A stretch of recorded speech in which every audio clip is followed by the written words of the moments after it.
Mudo, por Stephen King. Había 3 confesionarios. El del medio tenía la luz de encima de la puerta encendida. No había nadie esperando fuera. La iglesia estaba desierta. La luz entraba por las vidrieras y formaba cuadrados de colores en el suelo del pasillo central. Monet pensó en marcharse, pero no lo hizo. En cambio, se acercó al confesionario que estaba disponible y entró. Cuando cerró la puerta y se sentó, la pequeña compuerta de la derecha se deslizó.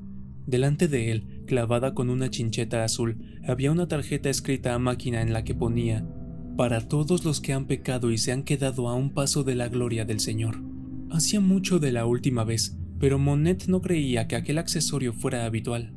Ni siquiera creía que fuera del catecismo de Baltimore. El sacerdote le habló desde el otro lado de la rejilla. «¿Cómo estás, hijo?». Monet tampoco creía que ese recibimiento fuera habitual, pero estaba bien. ¿Qué más da, si aún así fue incapaz de contestar? Ni una palabra. Y eso, considerando todo lo que tenía que decir, tenía su gracia. «Hijo, ¿te ha comido la lengua un gato?». Nada. Las palabras estaban ahí, pero atascadas. Absurdo o no, Monet pensó de repente en un váter embosado. La silueta detrás de la rejilla cambió de postura. «¿Hace mucho?». «Sí», respondió Monet. Ya era algo. «¿Quieres que te dé una pista?». «No, me acuerdo. Perdóneme, padre, porque he pecado». «Ajá. ¿Cuándo te confesaste por última vez?». «No lo sé, hace mucho, cuando era niño». «Bueno, tómatelo con calma, es como montar en bici». Pero durante un momento continuó sin poder hablar. Miró el mensaje escrito a máquina, clavado en la chincheta, y su garganta se movió. Se frotó las manos como si estuviera amasando. Apretó y apretó hasta formar un gran puño que se movía hacia adelante y hacia atrás entre los muslos. «Hijo, el día pasa y hoy tengo invitados a comer. Además traerán la comida. Padre puede que haya cometido un pecado terrible». Entonces el sacerdote se quedó callado. «Mudo», pensó Monet. «Una palabra blanca, si es que las hay. Mecanografíela en una tarjeta de archivo y desaparecerá». Cuando el sacerdote, al otro lado de la rejilla, volvió a hablar, su tono seguía siendo amistoso, pero un poco más grave. «¿Cuál es tu pecado, hijo?». Y Monet dijo: «No lo sé. Eso tendrá que decírmelo usted». Había empezado a llover cuando Monet llegó a la vía de acceso de la autopista. En el maletero llevaba su equipaje y las cajas con las muestras. Chismes grandes y cuadrados, como los que llevan los abogados cuando presentan una prueba en un juicio. Estaban en el asiento de atrás. Una era marrón, la otra negra.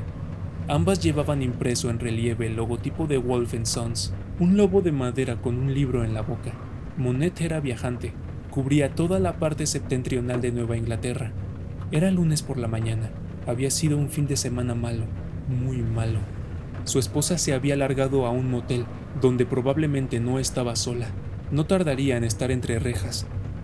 Desde luego, se armaría un buen escándalo y la infidelidad sería lo de menos. En la solapa de la chaqueta llevaba una chapa en la que ponía: «Pregúnteme por nuestros mejores títulos de otoño». Había un hombre de pie al principio de la vía de acceso. Sostenía un cartel en alto mientras Monet se acercaba y la lluvia arreciaba. Entre los pies, calzados con sucias zapatillas de deporte, aguantaba una maltrecha mochila marrón. El cierre de velcro de una de las zapatillas se había soltado y sobresalía como una lengua retorcida. El autoestopista no llevaba gorro, ni siquiera paraguas.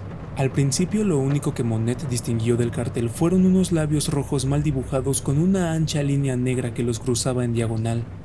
Cuando estuvo un poco más cerca, vio las palabras que había encima de la boca tachada. «Soy mudo». Debajo de la boca decía: «¿Me lleva?». Monet puso el intermitente para girar hacia la vía de acceso. El autoestopista dio la vuelta al cartel. En el otro lado había una oreja, igual de mal dibujada, con una línea encima. Sobre la oreja: «Soy sordo». Debajo: «Por favor, ¿podría llevarme?». Monet había recorrido millones de kilómetros desde que tenía 16 años, la mayoría durante los 12 años que llevaba de representante de Wolf & Sons, vendiendo los mejores títulos, uno detrás de otro, y durante todo ese tiempo jamás había recogido ningún autoestopista. Aquel día se desvió sin vacilar antes de llegar al acceso a la autopista y se detuvo. La medalla de San Cristóbal que colgaba del retrovisor aún se balanceaba cuando apretó el botón de la puerta para quitar el seguro del cierre. Aquel día sentía que no tenía nada que perder. El autostopista se deslizó en el interior y puso la maltrecha mochila entre sus sucias y caladas zapatillas. Viéndolo, Monet pensó que el colega olería mal y no se equivocó. ¿A dónde vas? El autostopista se encogió de hombros y señaló la vía de acceso. Luego se inclinó y colocó con cuidado el cartel sobre la mochila. Tenía el pelo grasiento y fino, y algo canoso. Ya sé que es hacia allí, pero... Monet se dio cuenta de que el hombre no podía oírle. Esperó a que se incorporase. Un coche pasó por su lado y entró en la vía de acceso haciendo sonar la bocina a pesar de que Monet le había dejado espacio de sobra para pasar. Monet alzó el dedo. Lo había hecho otras veces, pero jamás por minucias como aquella. El autostopista se abrochó el cinturón y miró a Monet como si preguntara por qué seguían parados. Tenía arrugas en la cara y llevaba barba de varios días. Monet no hubiera podido decir qué edad tenía, en algún momento entre viejo y no viejo, mas no sabía. ¿A dónde vas?, preguntó Monet, esta vez pronunciando despacio cada palabra, y cuando vio que el tipo se limitaba a mirarlo, peso medio, flaco, no más de 70 kilos, le dijo: ¿Puedes leer los labios? Y se tocó los suyos. El autostopista sacudió la cabeza e hizo algunos gestos con la mano. Monet cogió una libreta de la guantera. Mientras escribía «¿Dónde?», otro coche les pasó a toda velocidad levantando una delgada y alta estela de agua a los lados. Monet se dirigía a Derry, a 250 kilómetros de allí. Normalmente odiaba conducir en esas condiciones, aunque las tormentas de nieve eran peor. Pero aquel día todo le parecía bien. Aquel día el tiempo y los enormes camiones que le arrojaban una segunda manta de agua cuando lo adelantaban lo mantendrían ocupado. Por no mencionar a aquel tipo, su nuevo pasajero, que posó la vista en la nota y luego de nuevo en Monet. Más tarde se le ocurriría que aquel tipo quizá no supiera leer. Aprender a leer cuando eres sordomudo tiene que ser dificilísimo. Pero comprendió el signo de interrogación. El hombre señaló la vía de acceso a través del parabrisas. Luego abrió y cerró las manos 12 veces, o quizás fueron 15, 120 kilómetros o 150, si es que se refería a eso. ¿Waterville?, apuntó Monet. El autoestopista lo miró con cara de póker.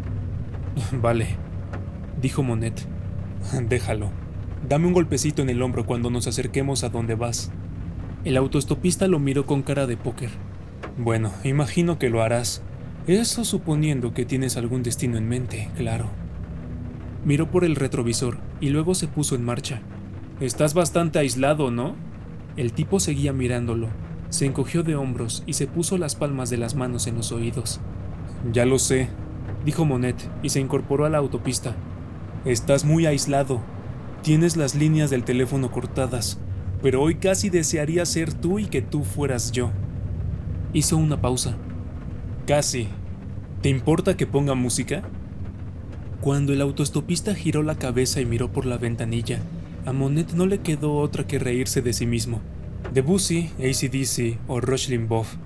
Para ese tipo, todo era lo mismo. Había comprado el nuevo disco de Rush Ritter para su hija. La semana próxima sería su cumpleaños, pero aún no se había acordado de enviárselo. Últimamente había tenido muchas otras cosas de las que ocuparse. Una vez hubieron salido de Portland, activó la velocidad de crucero, quitó el envoltorio del CD con el pulgar y lo introdujo en el reproductor.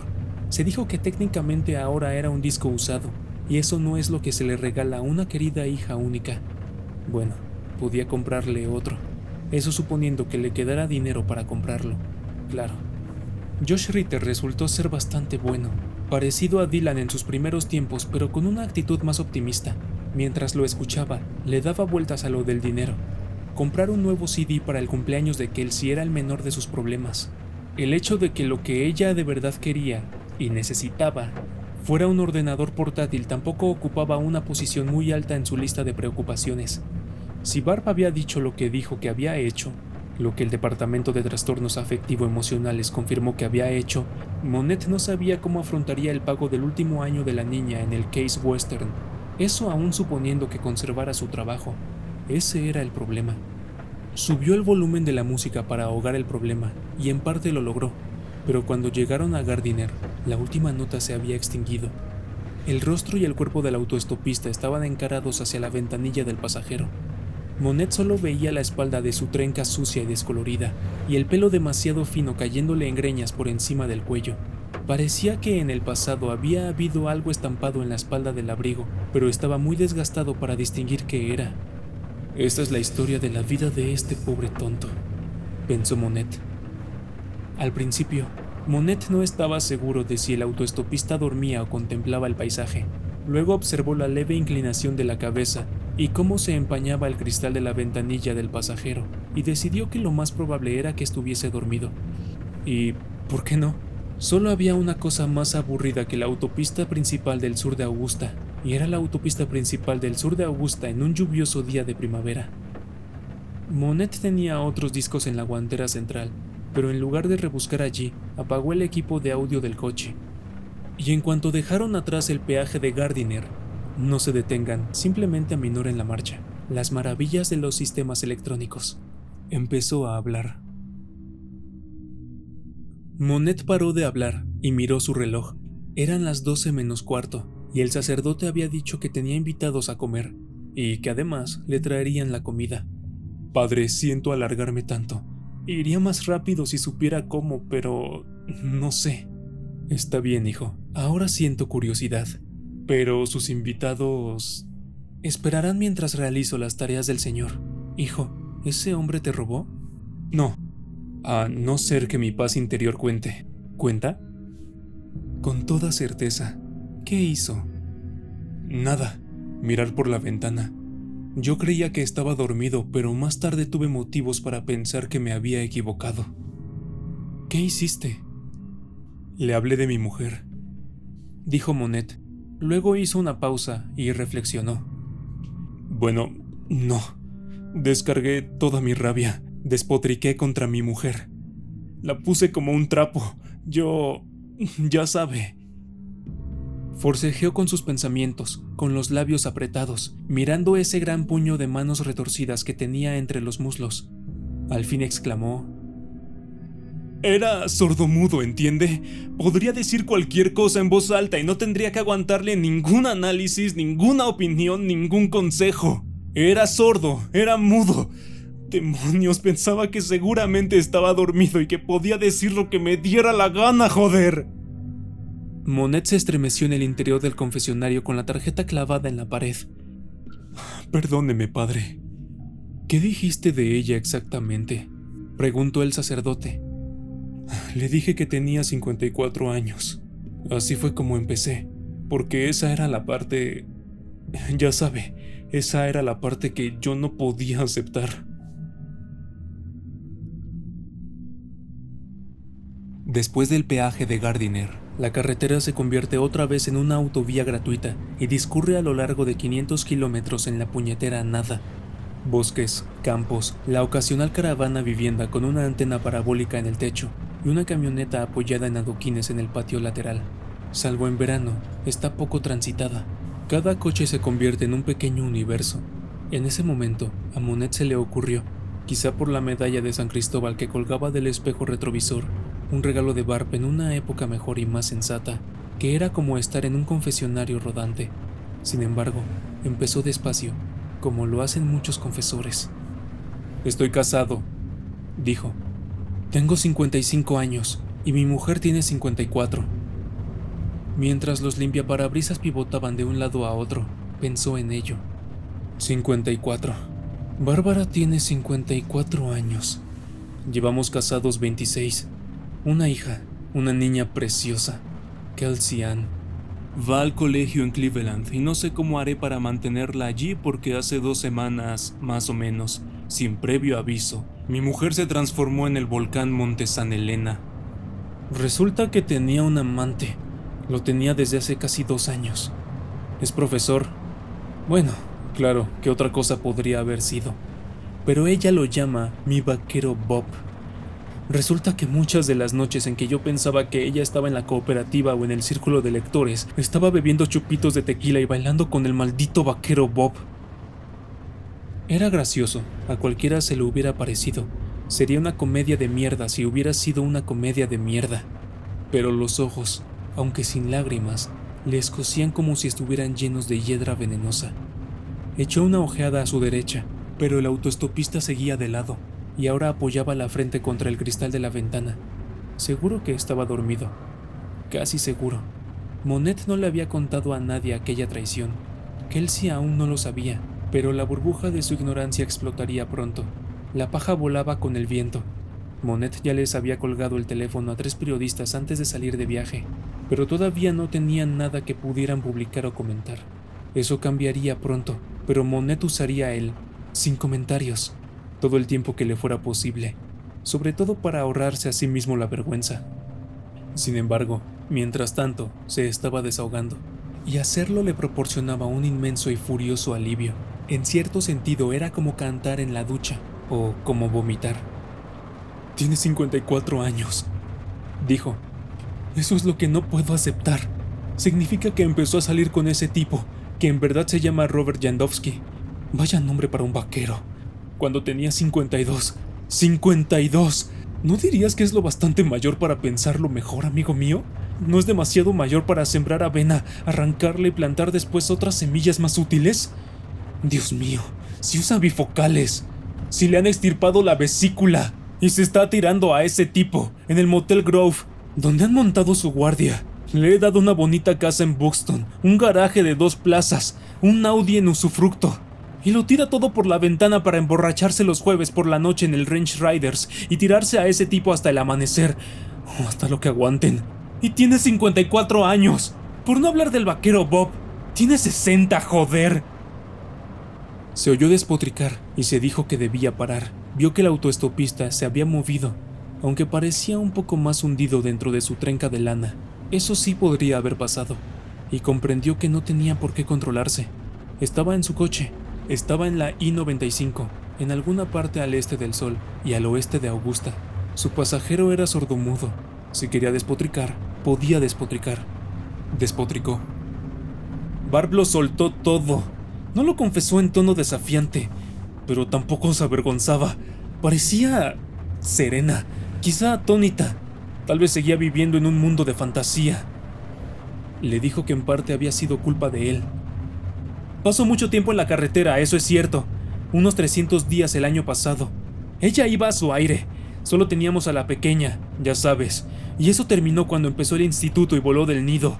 Así que era culpa mía, el vaquero Bob y todo lo demás. Le latían las sienes y tenía la nariz casi taponada. Aspiró profundamente hasta que vio puntitos negros delante de los ojos y no sintió alivio. Por lo menos no en la nariz. La cabeza la sentía un poco mejor. Se alegraba mucho de haber recogido al autoestopista. Podía haber dicho todas esas cosas en voz alta en el coche vacío, pero no hubiera sido lo mismo. Dijo a la sombra que había al otro lado del confesionario. Miraba de frente, directamente a todos los que han pecado y se han quedado a un paso de la gloria del Señor. ¿Lo comprende, padre? Por supuesto, replicó el sacerdote complacido. Aunque está claro que te has alejado de la Madre Iglesia, salvo por pocas supersticiones como la medalla de San Cristóbal, ni siquiera deberías preguntármelo. La confesión es buena para el espíritu. Hace 2000 años que lo sabemos. Hacía mucho tiempo que Monet se había quitado la medalla de San Cristóbal y la había colgado del espejo retrovisor. Quizá era solo superstición, pero había recorrido millones de kilómetros bajo todo tipo de climas asquerosos con la medalla como única compañía, y el mayor percance que había sufrido era un parachoques abollado. Hijo, ¿qué más te hizo tu esposa, aparte de pecar con el vaquero Bob? De pronto, Monet se echó a reír, y al otro lado de la rejilla el sacerdote también se rió. La diferencia radicaba en la cualidad de la risa. El sacerdote veía el lado gracioso del asunto. Monet supuso que intentaba apartarlo de la locura. Bueno, también está lo de la ropa interior, dijo. Compró ropa interior, le dijo al autoestopista, que seguía desplomado en el asiento y echado hacia un lado, con la frente contra la ventanilla y empañando el cristal con el aliento.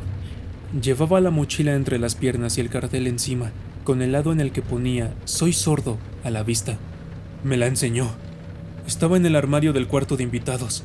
Picardías y camisolas, y sostenes y medias de seda todavía en las cajas, docenas de pares, y lo que parecían miles de ligueros, pero sobre todo medias y más medias. Me dijo que su vaquero Bob era un adicto a las medias. Creo que ella hubiera seguido contándome cómo se lo montaban, pero vi la escena. La vi mucho más clara de lo que quería.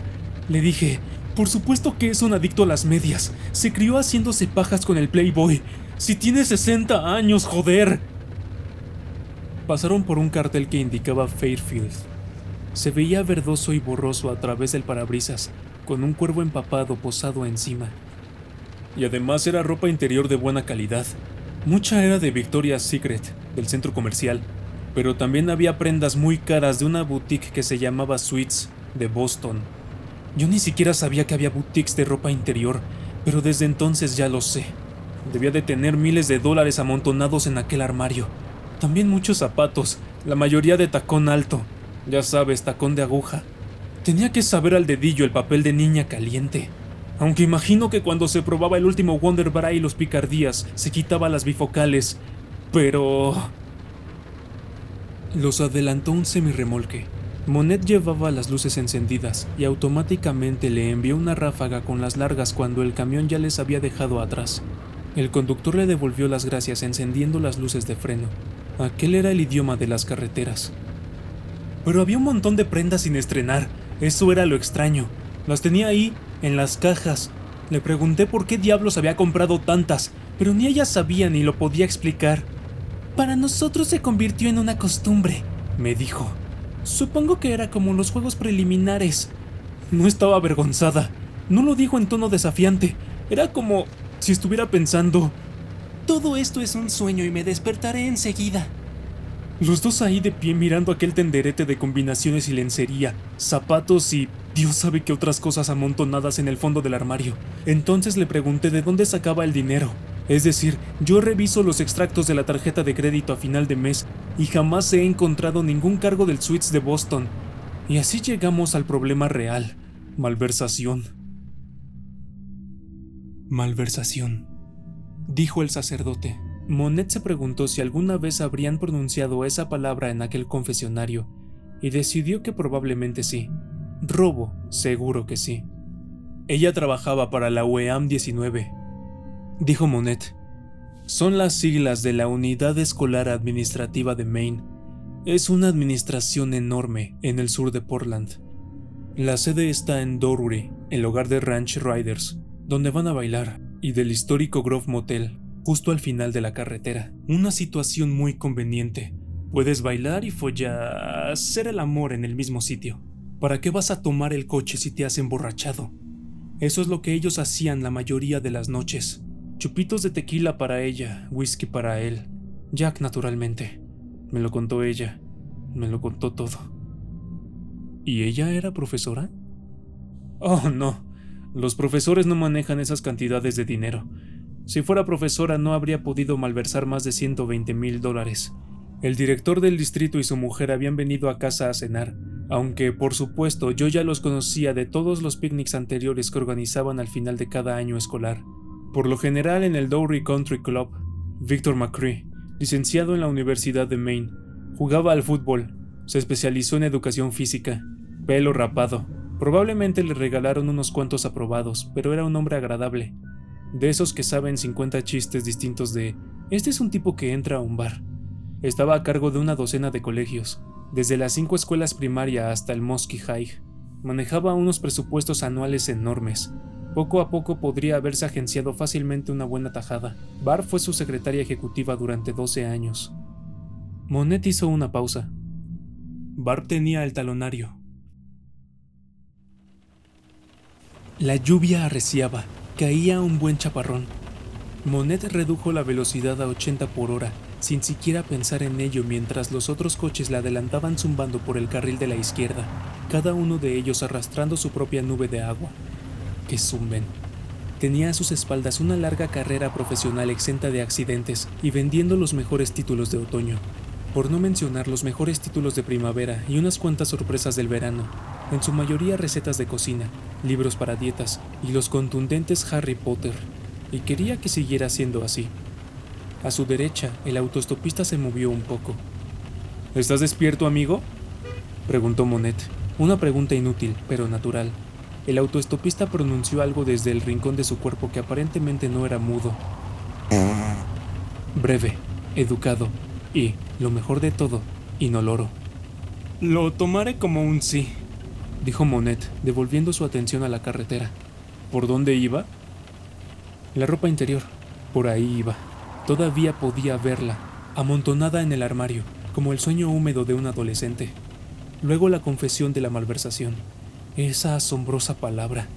Después de tomarse un momento para considerar la posibilidad de que ella estuviera mintiéndole por alguna absurda razón, porque, por supuesto, todo aquello era absurdo, le preguntó cuánto le quedaba, y ella contestó, de esa manera al mismo tiempo calmada y aturdida, que en realidad no le quedaba nada, aunque creía que podría conseguir más, al menos durante un tiempo. Pero pronto lo descubrirán, me dijo. Si fuera por el bueno de Vic, que no tiene ni idea de nada, supongo que podría seguir con esto eternamente, pero la semana pasada nos visitaron los auditores del estado. Hicieron demasiadas preguntas y se llevaron copia de todos los registros. No tardarán en averiguarlo. Y le pregunté cómo podía haber gastado más de $100,000 en ligueros y bragas. No estaba enfadado, al menos al principio. Supongo que estaba demasiado atónito, pero a decir verdad sentía muchísima curiosidad. Y en el mismo tono que antes, ni avergonzada ni desafiante, como si estuviera sonámbula, me dijo: bueno, pensamos en la lotería. Supongo que creíamos que podríamos devolverlo así. Monet hizo una pausa, observó el ir y venir de los limpiaparabrisas. Durante un breve instante sopesó la idea de dar un volantazo hacia la derecha y estampar el coche contra una de las estructuras de cemento del paso elevado que tenía adelante. Rechazó la idea. Más tarde le diría al sacerdote que en parte no lo hizo por aquella antigua prohibición infantil contra el suicidio, pero sobre todo porque quería escuchar el disco de Josh Ritter al menos una vez antes de morir. Además, no estaba solo. En lugar de suicidarse y llevarse a su pasajero con él, condujo por debajo del paso elevado a una velocidad moderada de 80 por hora. Durante 2 segundos el cristal se mantuvo limpio, después el parabrisas volvió a tener trabajo, y reanudó su relato. Debieron de comprar más billetes de lotería que nadie en la historia. Pensó en voz alta, luego negó con la cabeza. Bueno, probablemente no, pero compraron 10,000 billetes, eso seguro. Me dijo que en noviembre. Yo pasé casi todo ese mes en New Hampshire y en Massachusetts, y además asistí a la reunión de ventas en Delaware. Habían comprado unos 2,000. Powerball, Megabox, Paycheck, Pick 3, Pick 4, Triple Play. Jugaron a todos. Al principio elegían los números, pero Bart pensó que les llevaría demasiado tiempo y se decidieron por la opción automática. Monet señaló la cajita blanca de plástico pegada al parabrisas, justo debajo del pie del espejo retrovisor. Todos esos artefactos aceleran el mundo. Quizá eso sea lo bueno, pero yo tengo mis dudas, me dijo. Nos decidimos por la selección automática de números porque la gente que estaba detrás de nosotros en la cola se impacientaba si tardábamos mucho en escoger los números, sobre todo cuando el bote rondaba los 100 millones. Dijo que a veces ella y Jandowski se separaban y jugaban en establecimientos diferentes, unas 2 docenas de establecimientos todas las noches, y, por supuesto, se reencontraban en el local a donde iban a bailar. Me dijo: la primera vez que Bob jugó, ganamos $500 al Pick 3. ¿Fue tan romántico? Monet negó con la cabeza. Después de eso, el romance perduró, pero las ganancias se acabaron. Eso dijo. Me dijo que una vez ganaron $1,000, pero para entonces ya habían tirado a la basura unos 30,000. A la basura, así lo dijo. Una vez, eso fue en enero, mientras yo estaba en la carretera intentando ganar algo de dinero para comprar un abrigo de casimir que le quería regalar por Navidad. Se fueron a Derry y se quedaron un par de días. No sé si allí bailaron o no, no lo he comprobado. Pero alquilaron una habitación en un lugar llamado Hollywood Slots. Se quedaron en una suite. Se pusieron como cerdos. Lo dijo así, como cerdos. y ganaron $750 jugando el videopóker. Pero, según me dijo, no les gustó demasiado. Principalmente se engancharon a la lotería, gastando y gastando más y más dinero de la UEAM, intentando recuperarlo todo antes de que los auditores del estado descubrieran el pastel y todo se viniera abajo. Aunque durante ese tiempo, por supuesto, ella siguió comprando ropa interior. Una chica siempre quiere sentirse fresca cuando compra boletos del Powerball en el 7-Eleven de la ciudad. ¿Estás bien, amigo? El pasajero no dijo nada. Por supuesto que no. Así que Monette extendió un brazo y le sacudió el hombro. El autoestopista separó la cabeza de la ventanilla. Su frente había dejado una marca grasienta en el cristal y miró alrededor abriendo y cerrando los enrojecidos ojos como si acabara de despertarse. Monette no creía que hubiera estado durmiendo.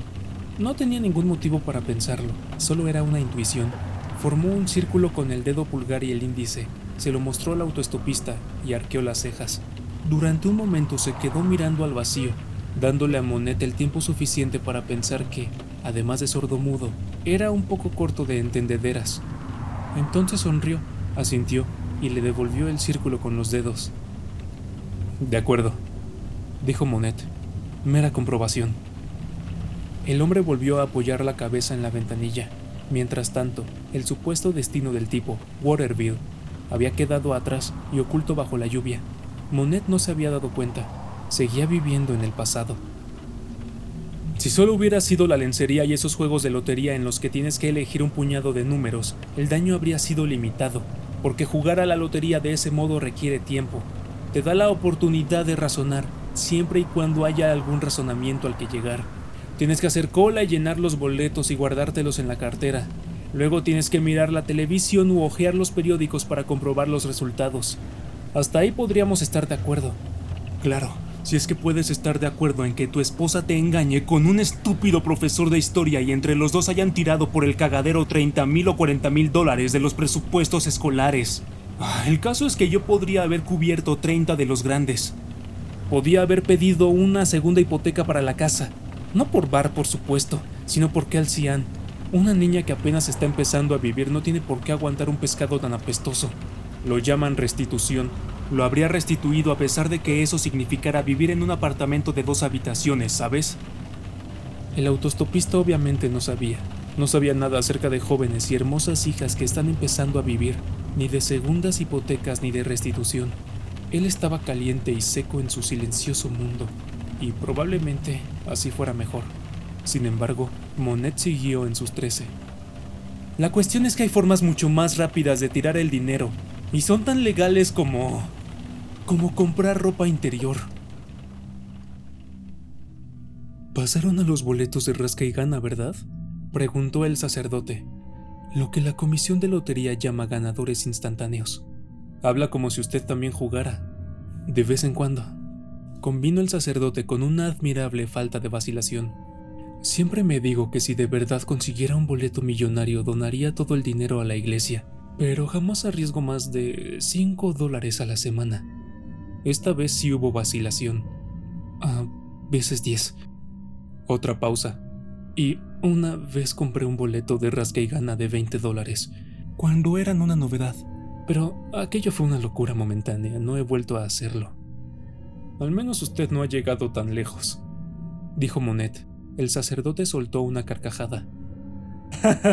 Son las palabras de un hombre que verdaderamente se ha quemado los dedos, hijo. Estoy fascinado por tu historia, pero me preguntaba si podíamos ir un poco más deprisa. Mis invitados esperarán mientras realizo la tarea del Señor, pero no eternamente. Y creo que tenemos ensalada de pollo con mucha mayonesa, una de mis favoritas. No hay mucho más. Si usted ha jugado, entiende lo esencial. Los boletos de rasca y gana se pueden comprar en los mismos lugares donde se compran los boletos de Powerball y Megabox, pero también en otros sitios, incluidas las áreas de descanso de las autopistas.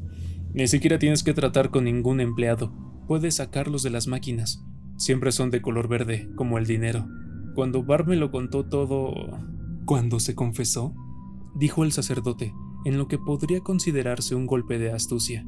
Sí, cuando se confesó. Ya estaban enganchados a los boletos de rasca y gana de $20. Barb me dijo que nunca compraba cuando estaba sola. Pero cuando estaba con el vaquero Bob compraban muchos boletos, esperando el premio gordo, ya sabe. Me dijo que una vez compraron 100 boletos en una noche. Eso da un total de $2,000, de los que recuperaron 80. Cada uno tenía su propio rascador de plástico. Parecían pequeños raspadores de nieve para elfos y tenían Lotería del Estado de Maine impreso a un lado. Eran verdes, como las máquinas dispensadoras que venden los boletos. Me enseñó el suyo. Lo tenía guardado bajo la cama de la habitación de invitados. No se leía nada salvo hería. Podría haber puesto carnicería en lugar de lotería. El sudor de la palma de su mano había borrado el resto. «Hijo, ¿le pegaste? ¿Por eso estás aquí?» «No, quería matarla. Por el dinero, no por el engaño. El engaño parecía simplemente irreal, incluso con toda esa ropa interior que tenía delante de los ojos. Pero no le puse ni un dedo encima. Creo que estaba demasiado cansado. Toda esa información me había dejado exhausto.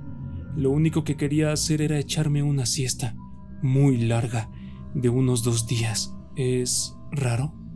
«No», dijo el sacerdote. Le pregunté cómo había podido hacerme algo así. ¿Tan poco le importaba? Y ella me preguntó cómo no me había dado cuenta, dijo Monette al autoestopista. Y antes de que yo pudiera decir nada, se respondió a sí misma, así que supongo que era una de esas preguntas... una pregunta retórica. Dijo: «No te diste cuenta porque no te importaba. Casi siempre estabas en la carretera, y cuando no estabas, querías estar. Hace 10 años que no te importa la ropa interior que me pongo. ¿Y por qué iba a importarte si ni siquiera te importa la persona que hay dentro? Pero ahora sí te importa, ¿verdad? Ahora sí». Amigo, no pude hacer otra cosa que quedarme mirándola. Estaba demasiado cansado para matarla, incluso para darle una bofetada. Pero me volví loco. A pesar del golpe, me volví loco. Intentaba echarme la culpa a mí. ¿Te das cuenta, verdad? Intentaba echarle la culpa a mi trabajo, como si fuera tan fácil encontrar otro en el que me pagaran al menos la mitad. Es decir, ¿para qué estoy cualificado a mi edad? Supongo que podría conseguir trabajo como guardia de seguridad en un colegio. No se me caerían los anillos, pero no mucho más que eso. Hizo una pausa. Lejos, en la carretera, todavía cubierta en su mayor parte por una cambiante camisola de lluvia, había un cartel azul. Reflexionó. Luego dijo: «Pero ni siquiera eso era lo importante. ¿Quieres saber lo importante? ¿Lo importante para ella? Resulta que tenía que sentirme culpable porque me gustaba mi trabajo, por no haberme esforzado en encontrar a la persona adecuada con la que irme de fiesta». El autoestopista se movió un poco, quizá porque habían caído en un bache, o habían pasado encima de un animalito atropellado. Pero eso hizo que Monette se diera cuenta de que estaba hablando a gritos.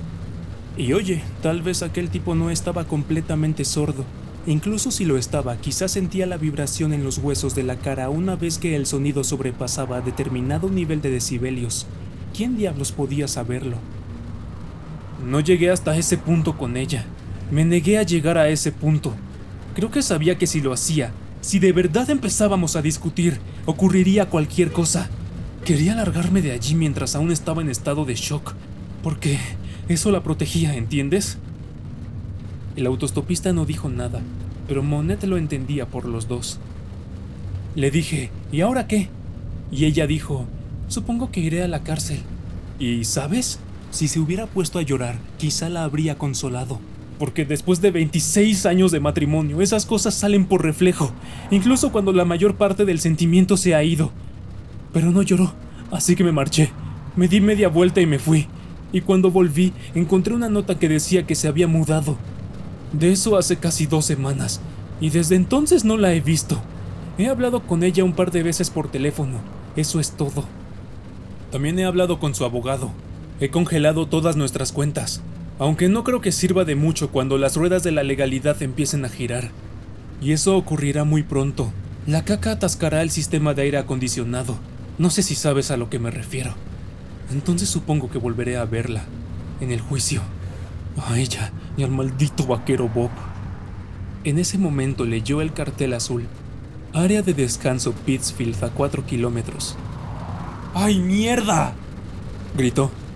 Amigo, hemos dejado Waterville 80 kilómetros atrás. El sordomudo no se despertó. Por supuesto que no. Y Monet pensó que ni siquiera sabía si aquel tipo iba a Waterville o no. En cualquier caso, había llegado el momento de aclararlo. El área de descanso sería un buen sitio para hacerlo, pero durante un par de minutos más permanecerían encerrados en ese confesionario rodante, y sintió que tenía algo más que decir. Es verdad que hacía mucho tiempo que no sentía nada por ella. A veces el amor se acaba, y también es verdad que no le había sido completamente fiel. De vez en cuando he tenido compañía de carretera. Pero, ¿acaso eso lo justifica todo? ¿Justifica que una mujer haga saltar por los aires una vida de la misma manera que un niño hace estallar con un petardo una manzana podrida? Entró en el área de descanso.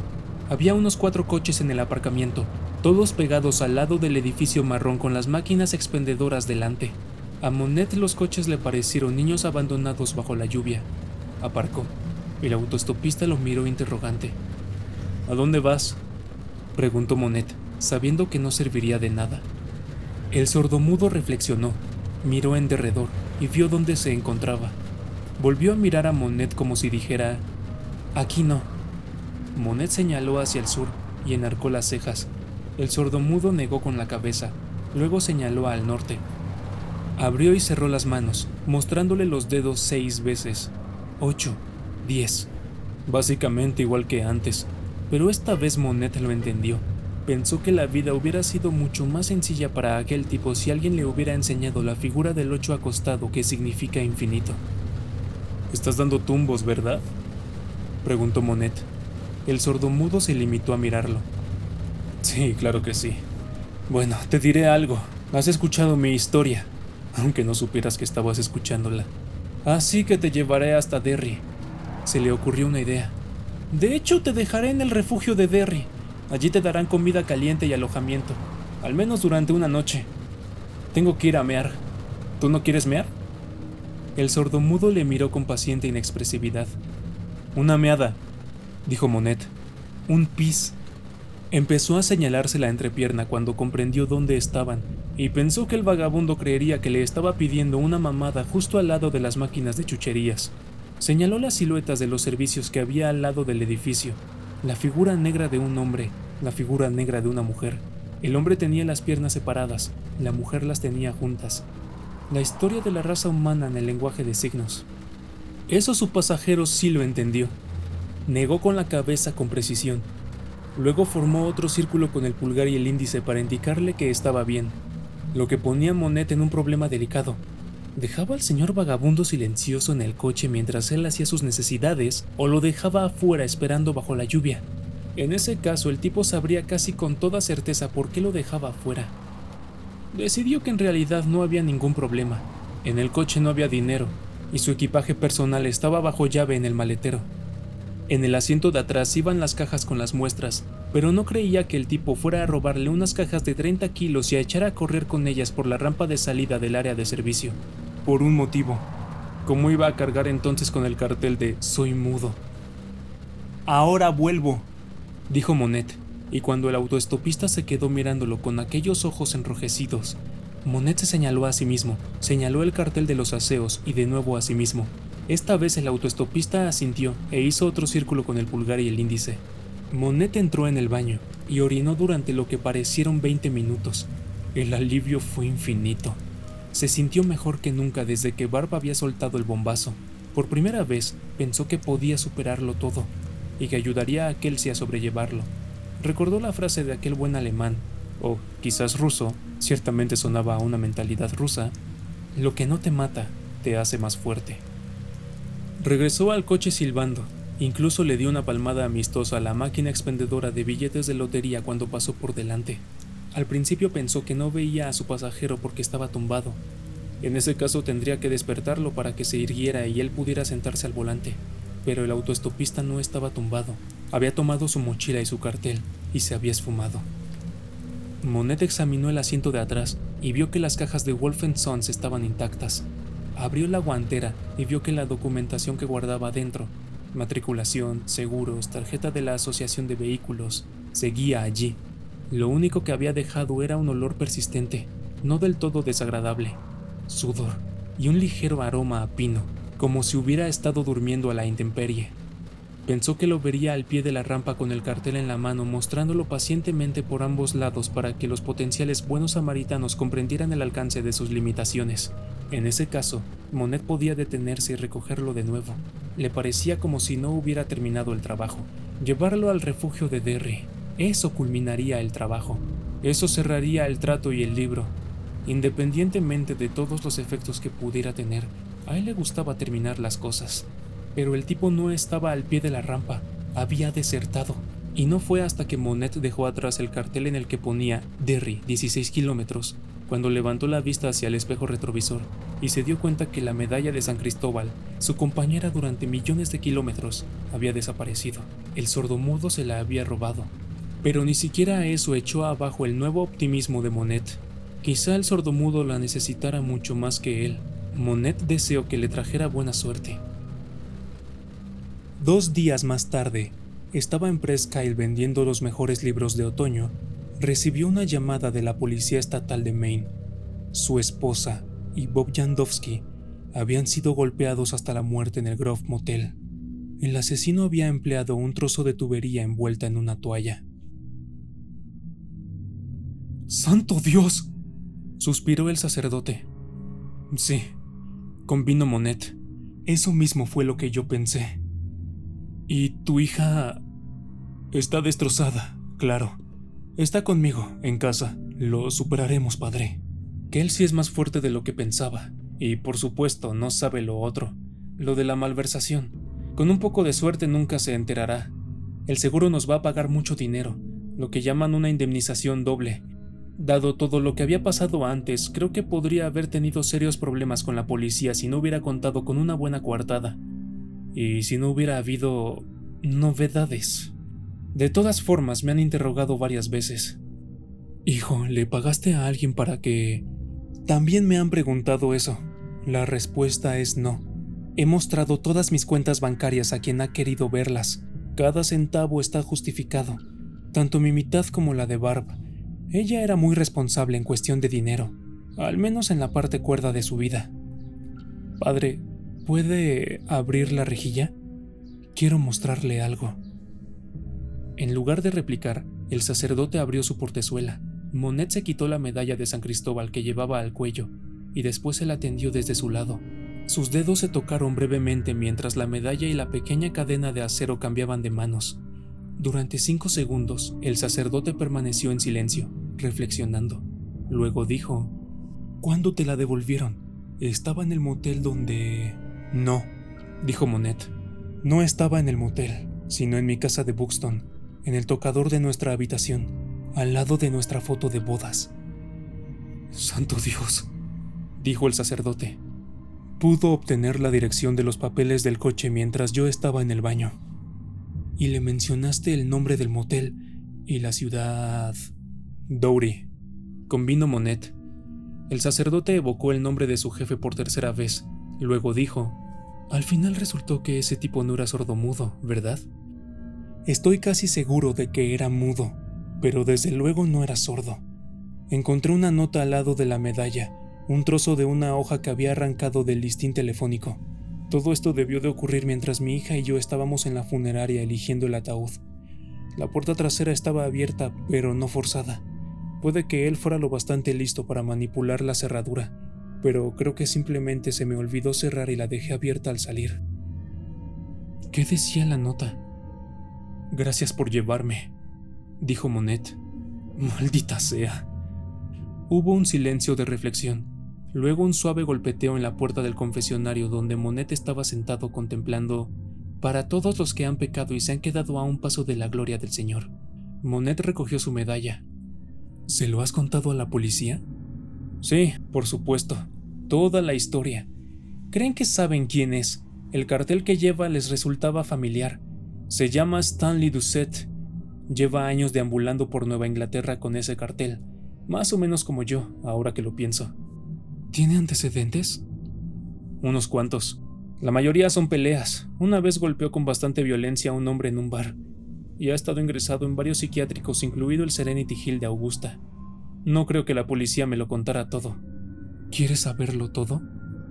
Monet consideró la pregunta. Luego dijo: no. y todavía no lo han atrapado. Ellos dicen que es cuestión de tiempo. Dicen que no es un tipo muy brillante, pero fue lo bastante brillante para engañarme. ¿Realmente te engañó, hijo? ¿O sabías que estabas hablando a unos oídos que podían escuchar? Me parece que esa es la pregunta clave. Monet se quedó callado durante bastante rato. No sabía si alguna vez había inspeccionado con honestidad su corazón, pero en ese momento le pareció que lo estaba haciendo, y con un haz de luz muy brillante. No le gustó todo lo que encontró, pero la búsqueda sí. No justificó nada de lo que vio, al menos no adrede. No lo sabía. ¿Te alegra que tu mujer y su amante estén muertos? En su corazón, Monet respondió inmediatamente que sí. En voz alta dijo: siento alivio. Me apena admitirlo, padre, pero teniendo en cuenta el desastre que hizo mi esposa, y que las cosas se arreglarán sin juicio y que el seguro se hará cargo de la restitución del dinero, me siento aliviado. ¿Eso es pecado? Sí, hijo mío. Siento darte malas noticias, pero sí es pecado. ¿Puede darme la absolución? 10 Padres Nuestros y 10 Aves Marías, dijo el sacerdote con vivacidad. Los Padres Nuestros por la falta de caridad es un pecado serio, pero no definitivo. ¿Y los Ave Marías? Por el lenguaje grosero en el confesionario. En algún momento habrá que abordar el tema del adulterio, el tuyo, no el de ella, pero por ahora... Tiene invitados a comer, comprendo. En realidad he perdido el apetito, aunque desde luego tengo que recibir a mis invitados. La verdad es que ahora estoy demasiado abrumado para entrar en lo que has llamado compañía de carretera. Comprendo. Bien.